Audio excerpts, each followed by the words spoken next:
Hey, hey, hey. You see that image? I love the snow. Let me go ahead and slap this up real quick for those of you who don't know what's going on. Hey there, it's me. Hey, I just want to put up this little fair use situation here. Okay.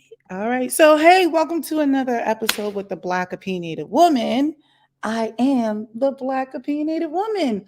So, yeah, I just want to just make sure I wish everyone a Merry Christmas, a happy holiday, and if you don't celebrate anything, happy vacation. Um, anyway, for those of you who have not visited my channel before, I talk about three topics. It's either going to be Black women, Black culture, or anything related to middle age, or specifically how Black people, Black women are moving through middle age. So, you probably saw my thumbnail. Let me go ahead and get my life together. There it is. Bam. And just like that. Okay, so how does this relate to middle age? Okay, let me go ahead and put that out like this. So, how does this relate? Well, this and just like that is the reboot to Sex in the City. And so that was popular during the time when I was so-called coming up, growing up. Okay. So with that being said, these women are middle-aged. I'm middle-aged. So this is supposed to actually, like, I guess, chronicle their lives as they're getting older. So let's take a look at this for a second. I just want to say for the record, episode 4. Yes. Okay, now look, I just want to say this was a come through melanin moment because I want you to take a look at these chicks here. They are definitely representing in this series, okay? They are actually coming through harder than the three now original members. Now, I will say this before I move on. I love that they have these women here. I love how you have the person on the left. Her name is Nia or Nia. I forget how they pronounce her name. She is an unambiguous Black woman. I love it. I think my only critique would be as if, and I hate to say this, it sounds very colorist, but we're in a moment right now where we're dealing with these types of issues. Excuse the hair situation. I think it's really important to have representation of Black women. What do Black women look like? Okay, now depending on who you talk to, many people may consider her to be quite fair. I don't really consider her to be fair. So I think um it would have been nice if they had had someone who was more deeply melanated, but actually I'm quite happy with who she is, who I mean, like what she's representing so far in the series. I love how they have her braided. I'm just all for it. But all three of these ladies, yes, all the way, yes, yes, and more, yes. Okay, let me take this off for a second. Stop sharing. And you guys are probably like, why does she always have two of herself? Because I'm feeling insecure. Okay. I need to have somebody to talk to, so I have to talk to myself. Um, all right, let's see how's this looking. You guys see this? So, okay, let me just get started off with episode 4. Still confused. Yes, this is my thumbnail from the last one. Still a little confused.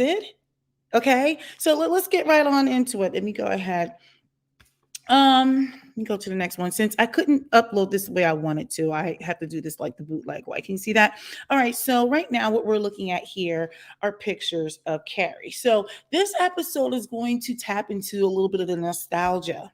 Okay, and I'm okay. I guess I'm okay with it. I mean, because they're trying to tie in some elements of the old Sex and the City. Now, I just want to say for the record before I continue moving forward. I have no idea what everybody else's thoughts are on this particular episode. I have not seen anything. I have not heard any content yet. I'll go check those out. So you're getting this rough, wrong, rugged. Just want to throw that up there. So, and these are my opinions. These are my opinions. And hopefully I'm not like out in left field. But so I want to talk about Carrie for a second. I'm just So I like that they're bringing in elements of nostalgia, right? So like they bring in the old apartment. I get it. Like I'm okay with that. Okay, so let me get my handy dandy notes out. This is the part that messes me up.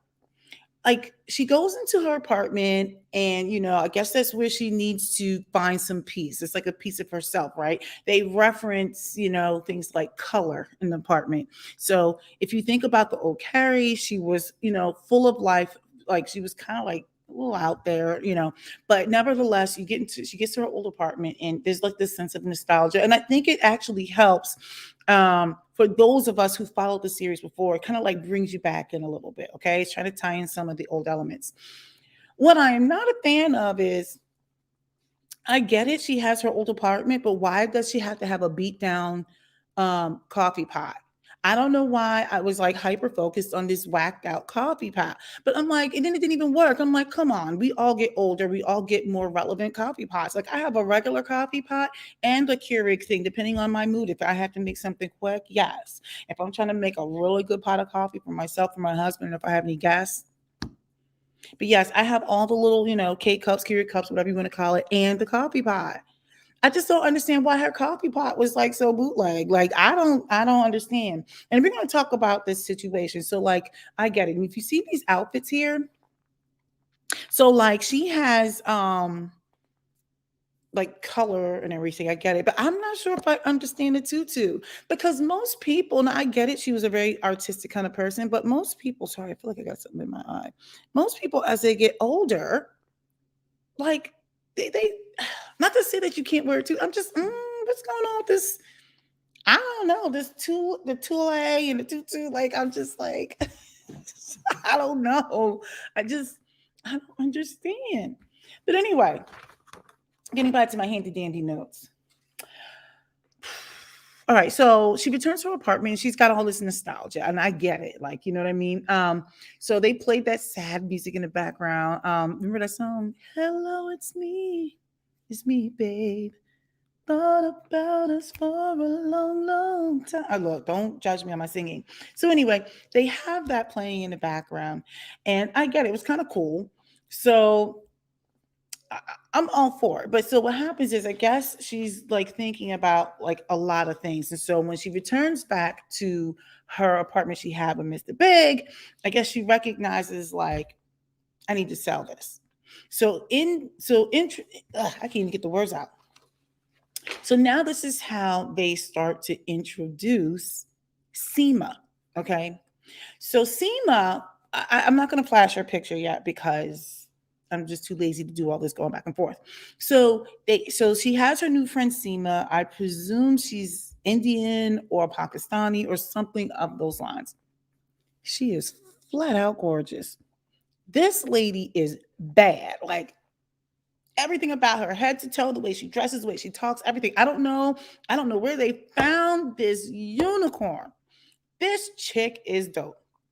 So now Seema's gonna be her real estate agent for to help sell the new apartment. So she comes in and Seema is like, she's shady, but she's kind of dope. Like she's like, hey, I'm used to moving things like valuable like Picasso. So your little things we will do just fine. But I love the fact that she comes in and she's like everything. So this is what I don't understand. Right before they're going to exit Carrie's new apartment, or not new apartment, but the one she has with Mr. Big, the one who's now deceased. There was this Peloton reference. Like, you know what would be great here? It would be like a Peloton. Now, in this moment, now I'm sure when they filmed this was filmed quite a bit back before all the scandal and the stuff came out about Chris Noth. That's the one who died, Mr. Big. But I still feel like, I don't know. I thought I was actually kind of happy with the trolling. I'm like, the writers are trolling the audience with this Peloton.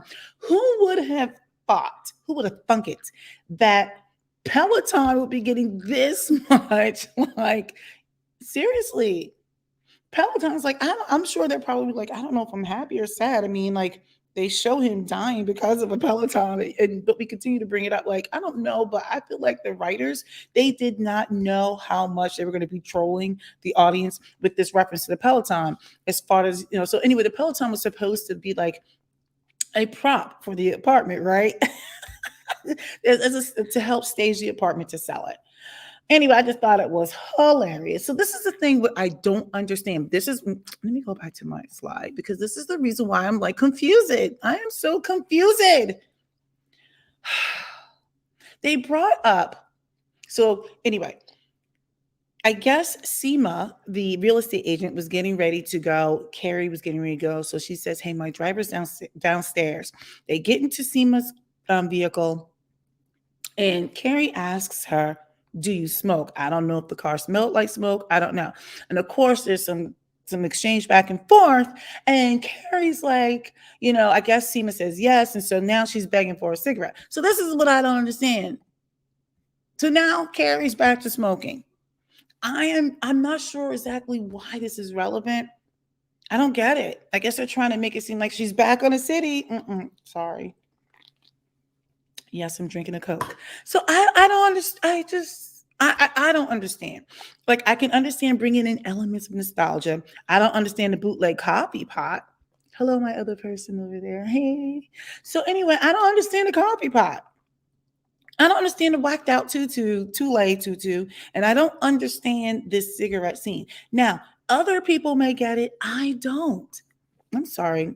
I didn't put up. For those of you who are joining this is what I'm talking about. This is the Come Through Melanin episode. That's what I coined it. Now, I'm sure the writers, I forgot what the writers called this episode, but I'm talking about episode 4 of it's called And Just Like That. It is the reboot to Sex in the City, and I call it the Come Through Melanin episode. So right now, I'm just going through some of this. Not, I can't talk. I'm talking about some of the nostalgia that's happening in this episode. So they're starting to show more of the old apartment. I'm not sure what's going on with that bootleg coffee pot. Carrie and her weird dressing now, because I'm like, you are a particular age. I'm not saying you have to be like homely or anything, but you can be totally stylish and chic. I don't understand the weird two-way tutu. Why does she have to go back to smoking? Make it make sense.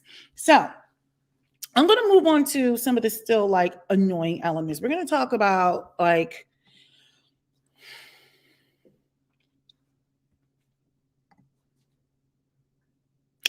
I don't know. I don't know what it is. Let me just say this. Charlotte is annoying the you know what out of me. Everything about her is so annoying because it doesn't appear as if she's like moved on, as she's grown. She's got these weird mannerisms. It's like like she's like giving me schizophrenia. Hey, don't come for me. I'm not trying to talk down about those who suffer from having schizophrenia attacks or anything like that. But she's like spazzing. Like I don't understand that weird thing that she's doing for no reason.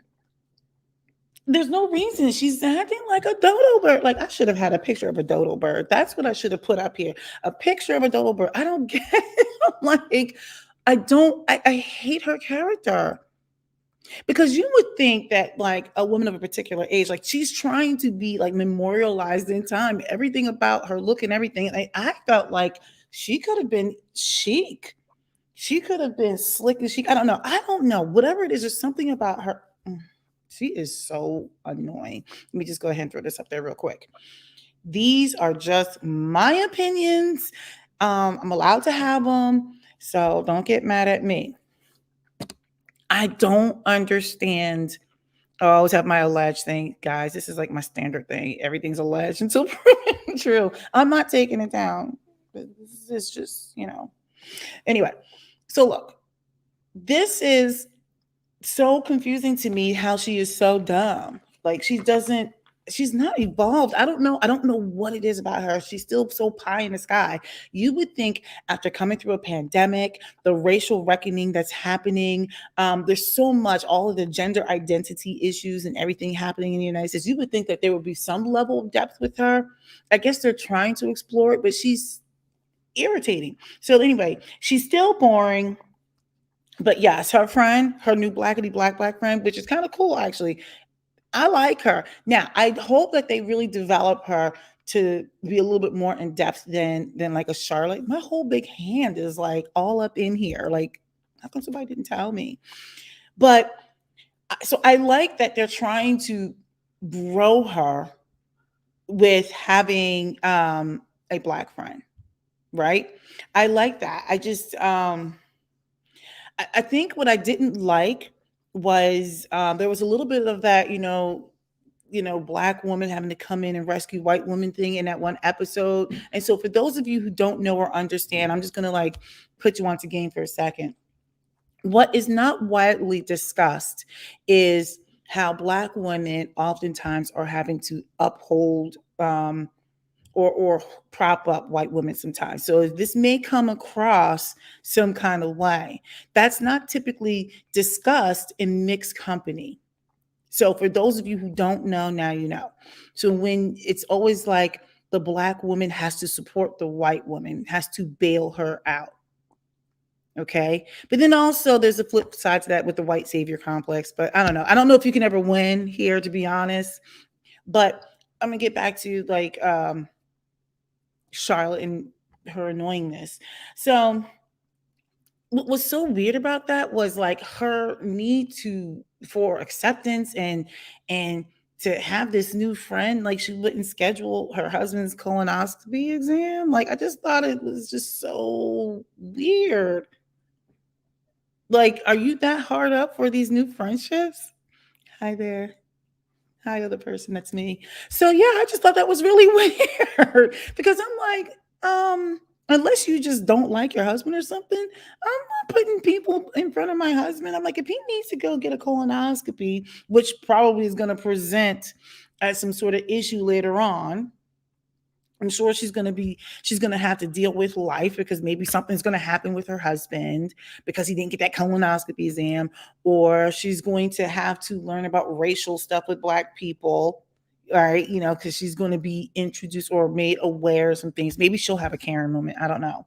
So, and I don't even know if Karen is acceptable to say. So I might need to be careful with that. But I think black people can be Karens. I think white people can be Karens. I think everybody can be Karens, to be honest. I just think that it's most often associated with white women at this time.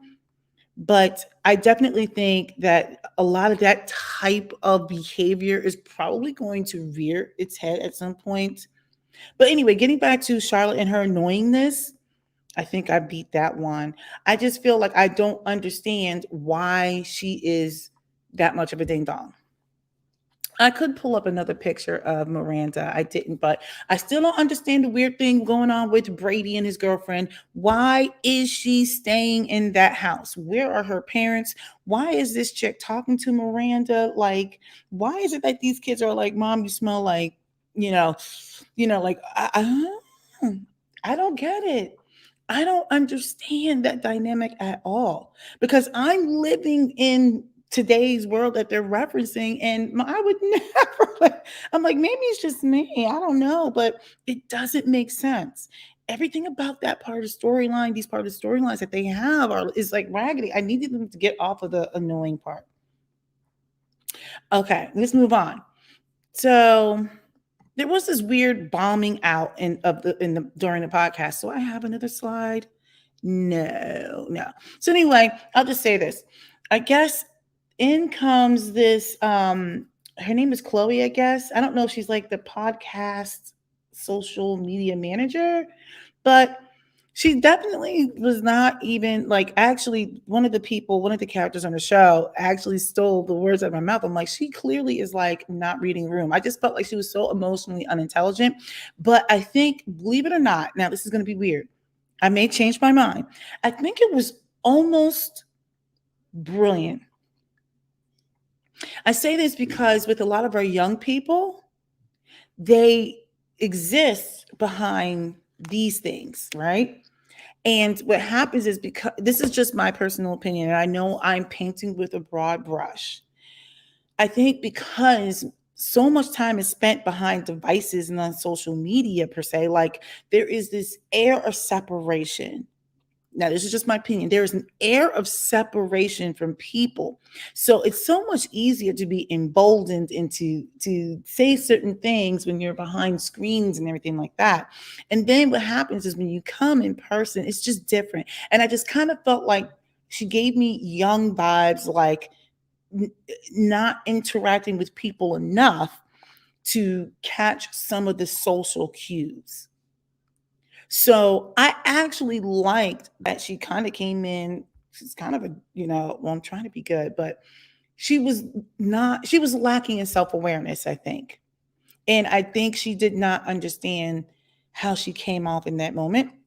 So I liked it. She was kind of like whacked out. There was all the references to the death. I'm like, so I think you can reference to death. I just kind of, I don't know. I'm not sure how I feel about it. I just think like it, I was like, okay. It was just kind of like a weird moment, but I'm not mad at it. I think I like it. I don't know. I don't know. Okay, let me just say, it goes back to I am confused. I can't figure out what it is about this this series.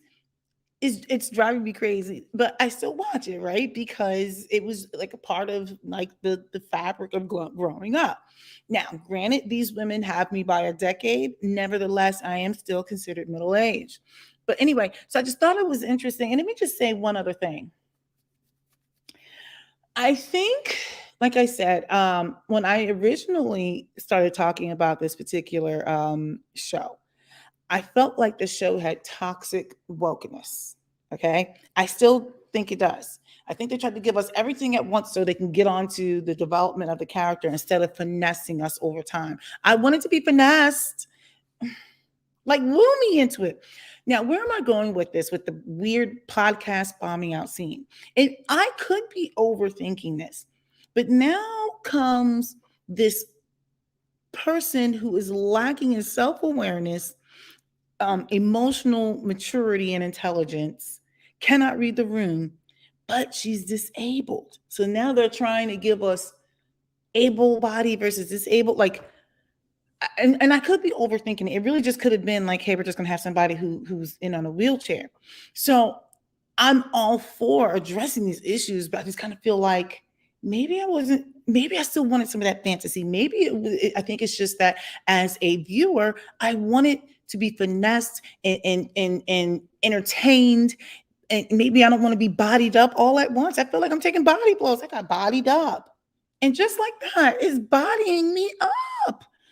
Okay. So anyway, I just kind of felt like I don't know if I'm over questioning everything or was this just another opportunity for the show to bring in another element, to bring in, okay, well, I'm disabled. Okay. So I felt like, did you guys just body me up? Like how many of the woke moments do we have to have? Almost all at once. Okay. So yeah. So I want to get into let's get on with this. Let's get on to what I really want to get on with. The melanated everything. Oh my gosh, not that one. Let's go here. Let me just talk about SEMA. Well, let me back up. Before I get into that, Charlotte and her weird obsession with race. Okay. So I think I get it. Because when I talk to some of my white friends and people I have relationships with, yes, I do distinguish. I know there is a sensitivity to how they want to address racial topics. And maybe that I'm going to maybe do a separate video on that. I don't want to go into all of that here. But I was just kind of like, Charlotte, like you're doing too much because we get othered enough. So don't call it out. Like I don't know what it is. She is so annoying. But all right, let's get back to maybe I need to skip that one and come back. I don't know. Okay, let's go here. Nope, not that one. Let's go here. I'll come back to that. So let's talk about the melanination. You know, like how I made that up, the melanination. Okay. Miranda and her dinner date with the professor. First of all, these women, this melanated crew, I am all the way here for it. And of course, I'm biased because I am a melanated woman, right? But what I like about these women, all of them that I'm going to talk about, I don't think they were overdoing it too much. Like I like how they came in, like they were a little bit more smoother how they introduced them. That's just my opinion. Now we're going to talk about Naya Gorge, by the way. Yes, I'm loving everything about this makeup. Like yes, I. Who's your stylist and who's doing your makeup? Hit me up. She is beautiful, and they market her as very intelligent.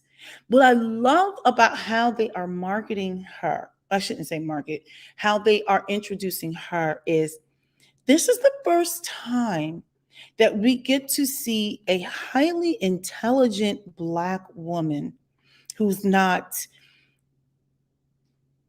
proclaiming her intelligence and Blackness, right? Like she's not sassy. Those are the words we use when we're trying to avoid microaggressions, right?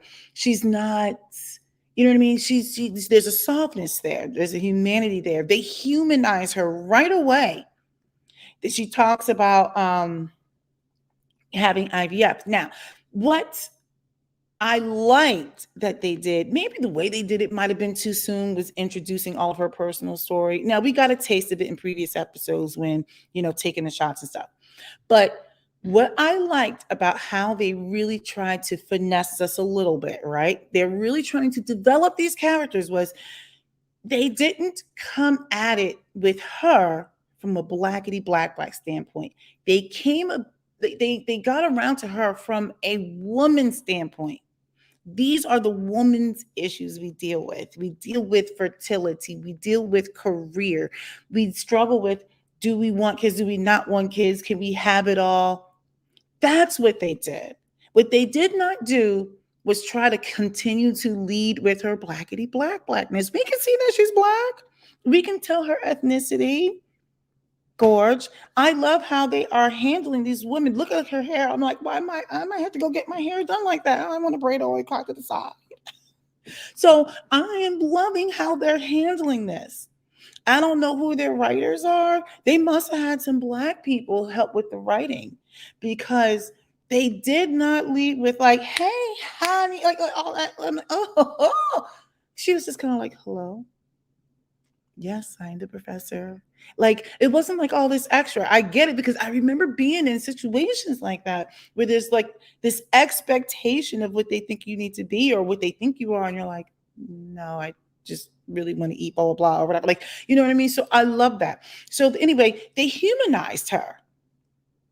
She's been humanized, right? Like, so like, and I hate to say it that way, but the fact of the matter is we need to call a thing a thing.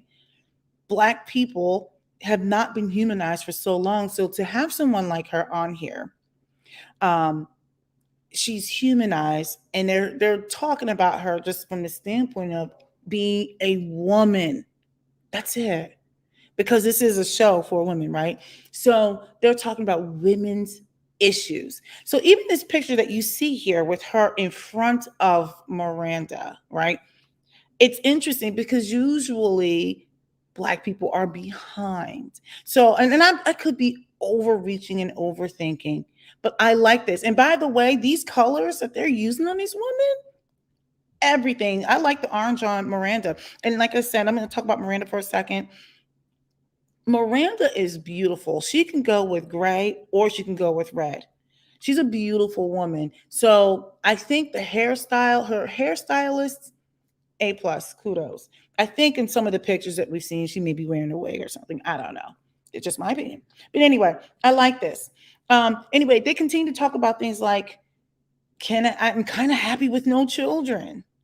And what happens if I do have a child? Will I be happy? Like all the things that you question, especially when you get to be a particular age and you get settled in your ways. Look, I have friends who don't have children or who've never been married or both or whatever, and I get it. Maybe some of them wanted to, some of them are content not to.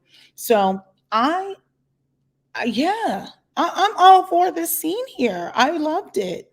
I thought it was kind of maybe a little too soon with the whole like, hey, you're my student. Let's go out and talk about why, I'm having conception problems and what I don't know, whatever. So anyway, they talked about how it's like really hard to have it all. And I appreciated those conversations. Maybe I'll have this conversation for another day on my podcast or whatever. But I love the conversation. And then let me just circle back with I just felt like I don't know what's going on with Miranda, but why is Cynthia Nixon like, I don't know what's going on with her acting. It's just a little weird. Like she's doing too much. It's too like, oh my gosh, like can you imagine? Yeah, is this hard? Like, because like you can't have like, I don't know. It's just kind of like, hey, tone that down. I don't know. Just talk regular. All right. So let me go on to what do I have on here next? Yeah, let's go back to the Charlotte situation. All right. So when I say Charlotte, I really meant like Lisa. So like, all right. So Charlotte has this blackety black friend, right? So this is Lisa. But now most people will know, like when you look at the character that Lisa is portraying on this show, she's clearly of the upper crust, right? And they're so caught up in the facade of everything. But can I just say, I love how they are showing black women in a light other than struggle love, single mother, um, angry.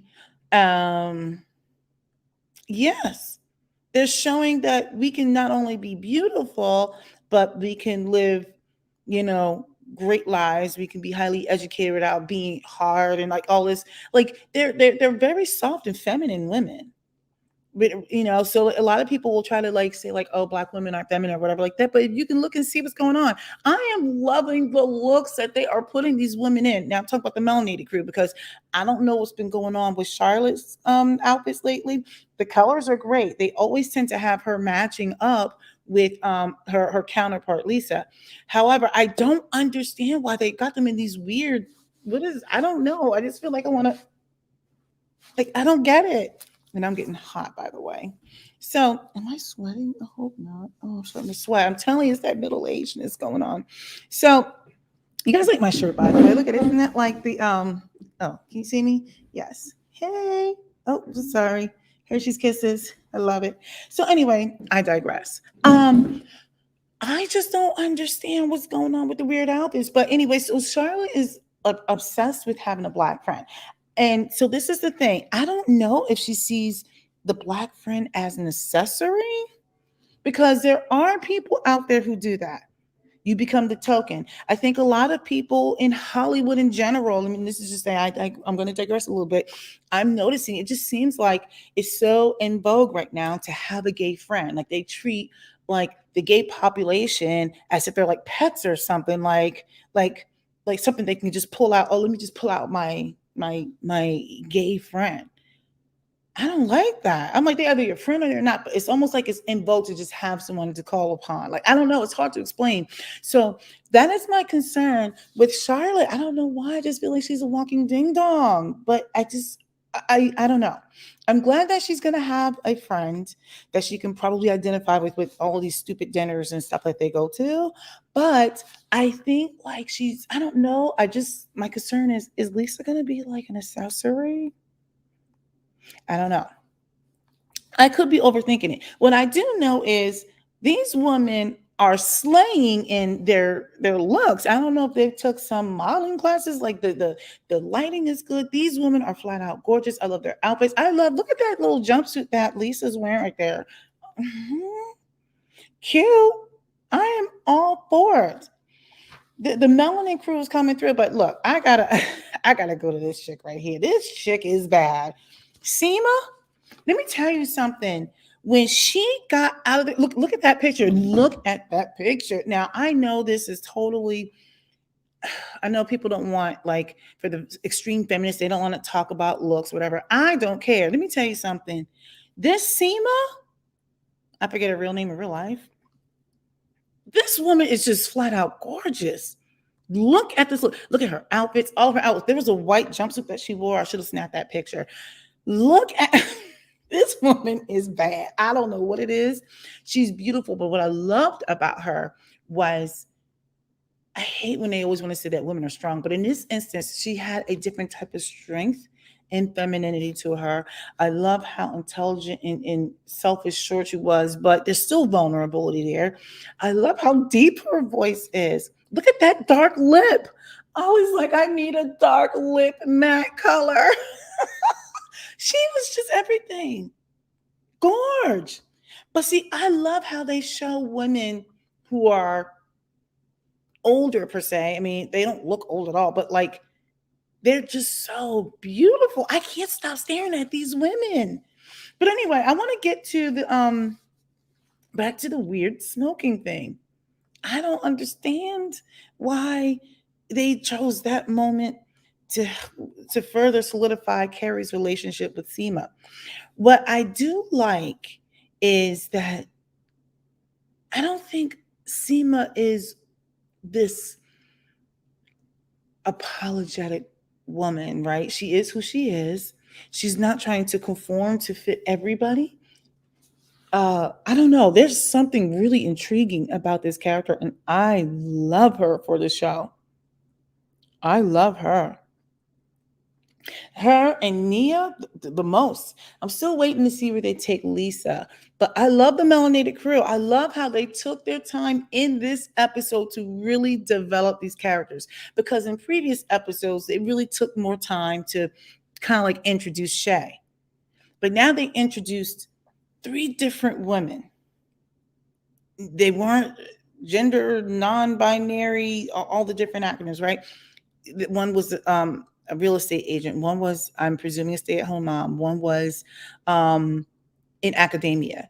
So I love the different complexions of the woman, not by skin tone, but by in terms of, um, I guess, their personas.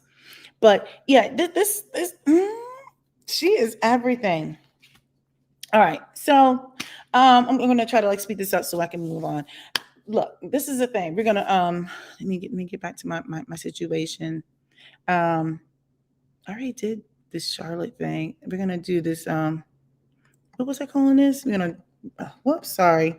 We're gonna just summarize everything. We're gonna just wrap this up.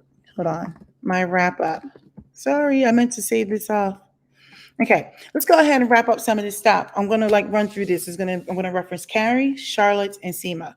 Look, Carrie, I thought was interesting how she made that phone call with Miranda, and she's like, "You remember that scene in The Wizard of Oz when the world goes from sepia to color?" Well, she said, "I'm feeling like I'm seeing it in reverse. I'm going from color to sepia." And that was basically a reference all the way back to, if you look at her apartment when I was talking about that nostalgia, she always had all this color. All of a sudden, you see her in more like the colorful shirt with the weird out tulle skirt, which I don't understand. I kind of feel like you're about 500 years old, and why are we wearing a tutu skirt in this day and age? Like, you're not a kid. But they're trying to show her getting back to her old self now that Big is gone. But I'm like, I don't know if I get down with that, because I'm like, usually people evolve. If anything, they become more conservative as they get older. But anyway, so she made that reference, and I thought that was pretty cool. I thought it was interesting that she took Big and hid it in her old apartment, like a comfort zone. I'm talking about the ashes from when he was, when he decided to leave here. So yeah, but this is the interesting thing, and I just wanted to take this time out.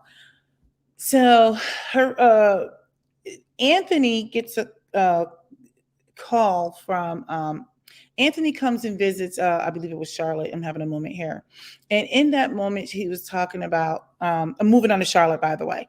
Anthony meets up with Charlotte and basically talks about how Stan took a position in Japan to do something with his Instagram person that he manages, whatever, and that he wanted a divorce.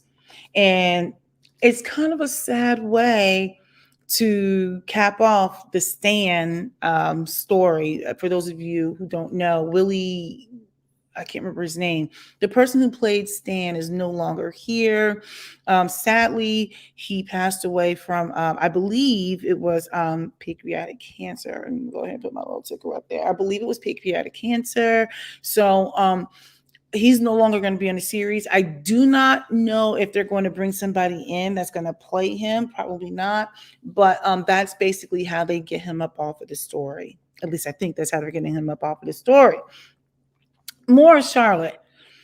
I thought it was really interesting, but I kind of liked it when she shows up to this dinner for Lisa. Because now, if I didn't mention this before, if Charlotte was trying to plan a dinner and it didn't work out for a variety of reasons, Lisa invites her over to a dinner at her house. If you don't remember who Lisa is, let's go back to the baddest chick, one of the bad chicks, right? So look, she gets invited over, and now Charlotte's recognizing, like, I was really concerned that I was going to be that person that was going to invite her over, and all of my friends are white, and she would have been the lone black person, and she shows up to Lisa's and realizes, oh my goodness, we're the only white people.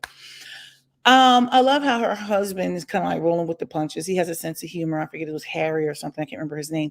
But the interesting thing was Charlotte goes up to somebody, and I guess she was like, I guess she thought she knew the lady, and I forgot what even the scenario was.